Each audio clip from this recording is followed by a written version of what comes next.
PM Narendra Modi के गुजरात दौरे का आज दूसरा दिन है। उन्होंने गांधीनगर में 2 किलोमीटर लंबा रोड शो किया। इसके बाद गांधीनगर में गुजरात की शहरी विकास यात्रा के 20 साल पूरे होने के जश्न में हिस्सा लिया और शहरी विकास वर्ष 2025 की शुरुआत की। प्रधानमंत्री ने गुजरात के लिए 5,536 करोड़ रुपए की परियोजनाओं का उद्घाटन किया।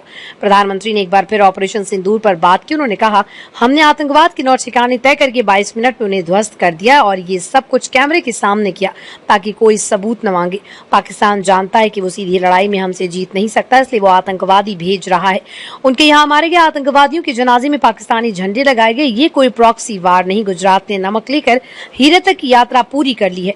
हमने योजनाबद्ध तरीके से कदम उठाए। हमारे सरकार मॉडल की चर्चा पूरे देश में हो रही है। हमने जंगल से लेकर साहसिक खेलों तक का सफर तय किया। कुछ दिन तो गुजारो गुजरात में ये हमारा एड कैंपेन था। इसी कैंपेन से यूनिटी ऑफ स्टैच्यू बना। गिर फॉरेस्ट का विकास हुआ, सोमनाथ, द्वारका, अंबाजी का विकास हुआ और हम विकास के रास्ते पर उसी रफ्तार से आगे भी बढ़ रहे हैं। पीएम ने कहा कि अगर महात्मा गांधी और सुभाष चंद्र बोस जैसे महापुरुषों ने संकल्प न लिया होता तो हमें 1947 में भी आजादी नहीं मिलती। अब हमें विकसित भारत के लिए संकल्प लेना होगा। देखिए 2035 में अब जब गुजरात 75 साल का होगा तब कहां से कहां पहुंच जाएगा। जब गुजरात के 75 साल होने जा रहे हैं। जब गुजरात महाराष्ट्र से अलग हुआ था तो उस समय के अखबार देखिए, पहले चर्चा होती थी कि महाराष्ट्र से अलग होकर गुजरात क्या करेगा।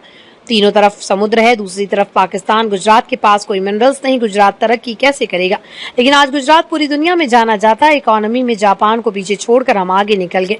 जब हम 6 से 5वें नंबर पर आए तो पूरे देश में अलग ही जोश था, क्योंकि हमने अपने ऊपर 250 सालों से राज करने वाले ब्रिटेन को पीछे छोड़ दिया। इकोनॉमी में 3रे नंबर पर आने में भी देश ज्यादा इंतजार नहीं करेगा। अगर कोई इंतजार करने को कहेगा तो पीछे से आवाज आएगी, मोदी है तो मुमकिन है। हमें भारत का झंडा पूरी दुनिया में लहराना। उन्होंने कहा, जब आतंकवाद के 9 ठिकाने तय करके 22 मिनट में उन्हें ध्वस्त कर दिया, इस बार तो सब कुछ कैमरे के सामने किया ताकि कोई सबूत न मांगे। अब हमें सबूत नहीं देना पड़ रहा है।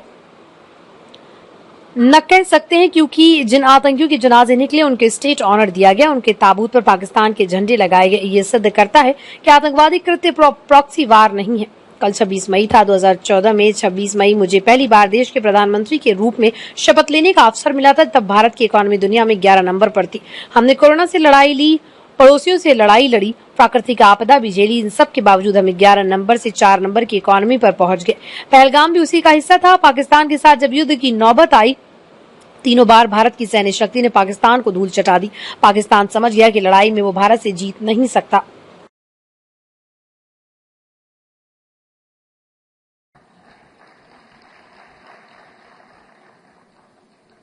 लेकिन बदले में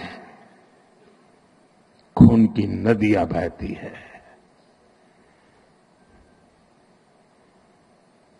मैं नई पीढ़ी को कहना चाहता हूं,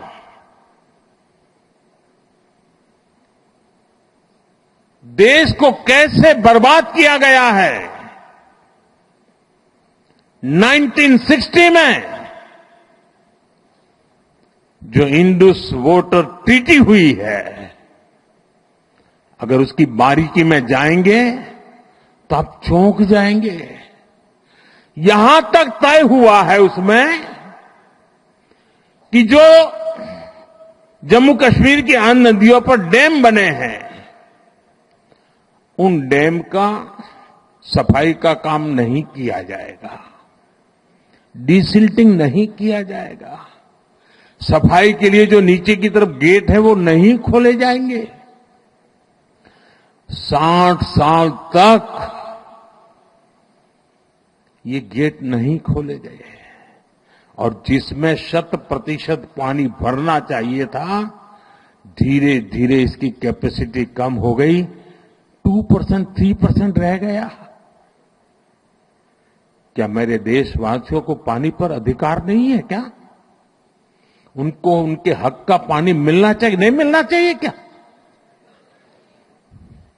और अभी तो मैंने कुछ ज्यादा किया नहीं है।